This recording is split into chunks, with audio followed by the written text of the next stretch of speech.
nous sommes le dimanche 9 mars en direct de Belgique. Donc, comme prévu, je suis venu en Belgique pour les journées citoyennes et j'ai eu l'admirable connaissance de M. Sabatier. Donc, je lui demande de se présenter et il va nous faire une annonce incroyable. J'avais des doutes. Et voilà, allez-y. Oui. Bonjour, Jean-Marc Sabatier. Donc, je suis docteur en biologie cellulaire et en microbiologie. J'ai une HDR en biochimie et puis je suis directeur de recherche au CNRS, mais je m'exprime ici mon nom propre. Alors, quelle est l'annonce que tu veux que je fasse? En fait, nous, on a parlé de plusieurs choses. Oui, dans l'agriculture, on veut nous faire vacciner. Donc, il y a déjà les canards qui sont vaccinés. Ils veulent nous faire vacciner les vaches par rapport à la fièvre catarrhale.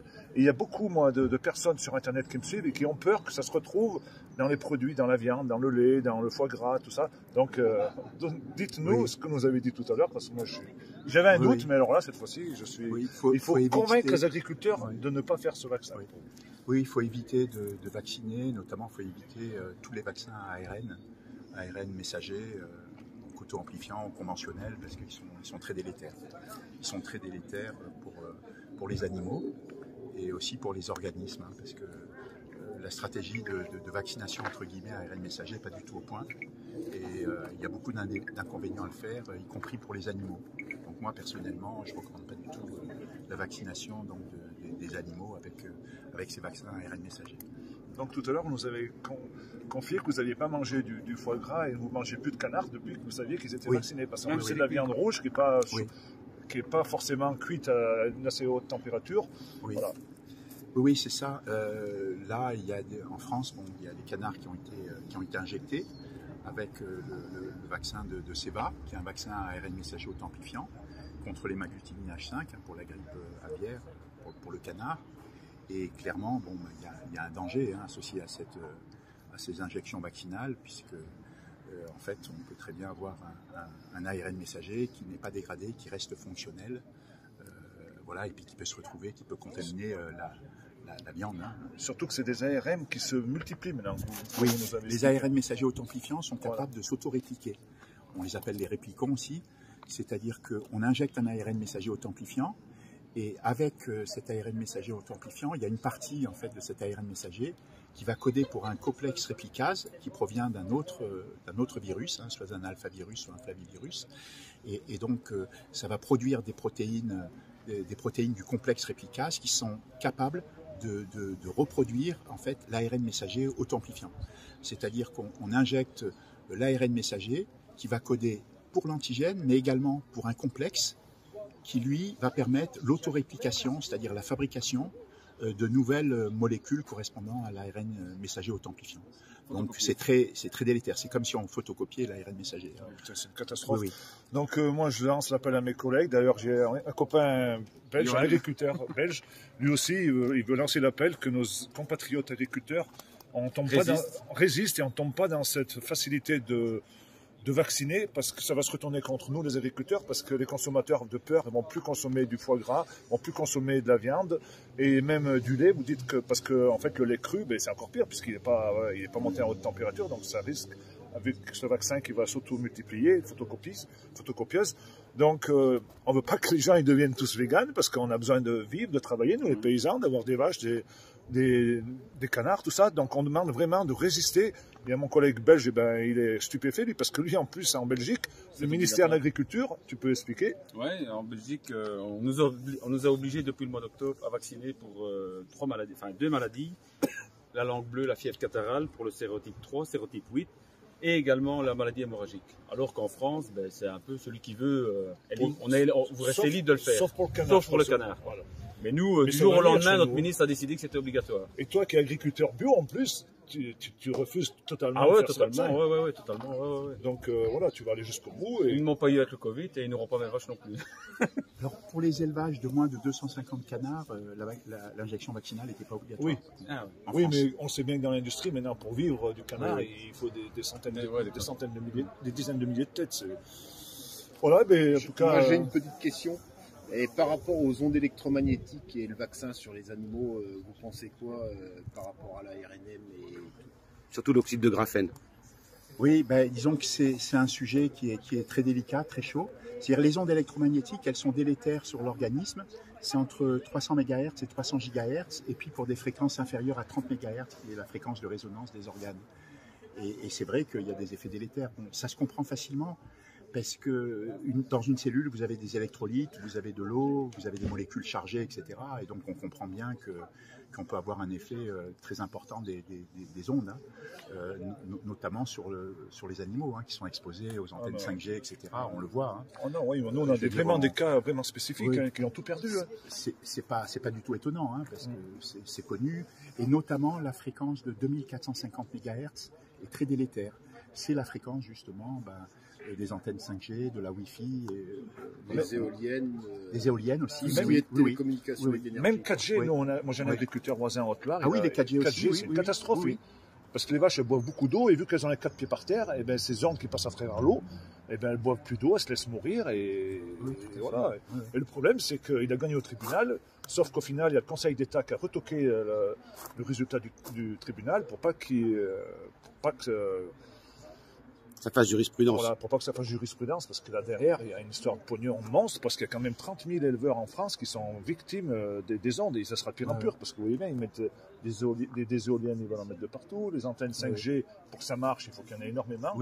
Oui, parce qu'en fait, c'est dangereux sous 300 mètres à peu près.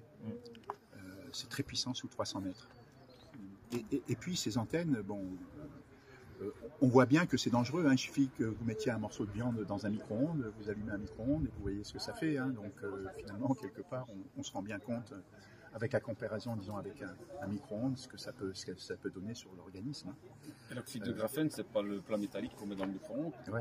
Ben, l'oxyde de graphène, effectivement, on en parle beaucoup. Bon, mais le graphène, c'est une substance particulière, et elle est importante parce que c'est justement la substance qui est capable de capter ou d'émettre en fait de l'énergie. Hein. Elle est capable de capter de l'énergie. On fait des nano-antennes, c'est bien décrit dans des articles scientifiques. Voilà, c'est une substance, c'est du carbone en fait. Hein. C'est du carbone en nid d'abeille, et on peut l'utiliser pour faire des nanorobots, des microchips, etc. Parce qu'il a été démontré que ça peut capter de l'énergie et ça peut la retransmettre. En tout cas, merci d'avoir pris position et d'avoir le courage de dire ce qu'il en est, parce que je pense qu'à votre place, c'est pas facile. Voilà, vous devez avoir des pressions. Merci beaucoup, parce qu'on sait ce que c'est le laboratoire. Il y a une manne financière énorme là derrière. Là, c'est à titre personnel. Oui. Je pense qu'ils vont vous reconnaître. Je sais ce que c'est. Allez, merci. Alors. Merci. Super. Oui, bonjour. Donc moi je suis agriculteur, et comme vous le savez tous, là on est en train de vacciner les canards, et surtout ils veulent vacciner les vaches par rapport à la fièvre catarrhale et compagnie avec de l'ARN messager. Je ne sais pas si elle est amplifiée ou pas, et beaucoup me posent des questions parce que je fais des vidéos, tout ça. Est-ce que ça va se retrouver dans le foie de canard, dans la viande, dans le lait? Et beaucoup disent, ils ne sont pas arrivés à nous vacciner avec de l'ARN messager, ils vont nous vacciner en mangeant les animaux qui ont été vaccinés. Est-ce vrai ou faux? Merci. Oui, c'est malheureusement vrai. C'est malheureusement vrai parce qu'il y a des risques. Hein. Il y a vraiment des risques quand les animaux sont vaccinés avec des ARN messagers. Je vous donne l'exemple du canard, hein, mais c'est pareil pour la vache. Hein. Ils font même maintenant des dérivés ARN messagers pour que la vache ne produise pas de méthane. Hein, vous voyez. Donc on est en train vraiment de faire n'importe quoi, parce que on est en train d'essayer de challenger des millénaires de sélection, etc., et en faisant vraiment n'importe quoi là. Donc c'est un développement à outrance de la technologie ARN messager. Alors je vais vous donner l'exemple, par exemple, du canard. Hein. Donc il y a la société Ceba qui produit donc un vaccin contre ARN messager contre le canard, hein, contre hémagglutinine H5. Alors il y en a qui disent de toute façon l'utilisation de l'ARN messager ne sera pas problématique, pour une raison bien simple, c'est qu'un ARN messager va être dégradé au chauffage. Hein, quand on va chauffer le canard d'une manière ou d'une autre, ça va être dégradé, l'ARN messager va être dégradé par la température. Alors en fait, c'est pas vrai. Ce qui est vrai, c'est que l'ARN messager est thermosensible. C'est vrai qu'il est sensible à la température. Mais il y a des données expérimentales qui sont publiées, hein, qui sont accessibles sur PubMed, qui montrent qu'il peut être très résistant. Il peut être très résistant pour plusieurs raisons. Déjà, plus il est court et plus il est résistant. Et plus il a de zones capables de s'apparier, c'est-à-dire que ça va dépendre de la structure de l'ARN, et plus il va être stable. Et il a été démontré qu'il y a certains ARN qui sont stables à 100 degrés pendant 10 minutes. Il y a un article qui montre que l'ARN peut être stable à 65 degrés, à 80 degrés pendant 65 heures. Donc vous voyez, il peut être très stable. En plus, ce qui se passe, c'est que cet ARN messager, bon, dans le cas justement de celui du canard, il est injecté avec de l'oxyde ferrique. Ce sont des nanoparticules d'oxyde ferrique, et ils mettent du squalène aussi dedans. Et ça veut dire qu'en fait, l'ARN messager auto-amplifiant n'est pas nu. C'est-à-dire qu'il est au contact d'autres substances qui peuvent le protéger de la dégradation. Donc, non seulement il peut ne pas être dégradé par la température, mais en plus, il peut être protégé par la gangue de protection qu'il a. Hein. Justement, ces nanoparticules, ce squalène, etc., qui en plus est thermorésistant. Donc, ça peut lui conférer donc, une protection à la dégradation. Voilà. Et en plus, quand vous mangez du magret de canard, ben, il est rosé, et donc vous n'avez pas beaucoup chauffé le canard, et ça veut dire que l'ARN messager, potentiellement, est encore fonctionnel. Hein.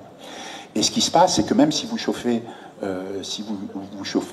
le produit, bon, donc il peut être protégé, mais quand il atterrit dans l'estomac, certains disent de toute façon il va être dégradé par l'acidité de l'estomac.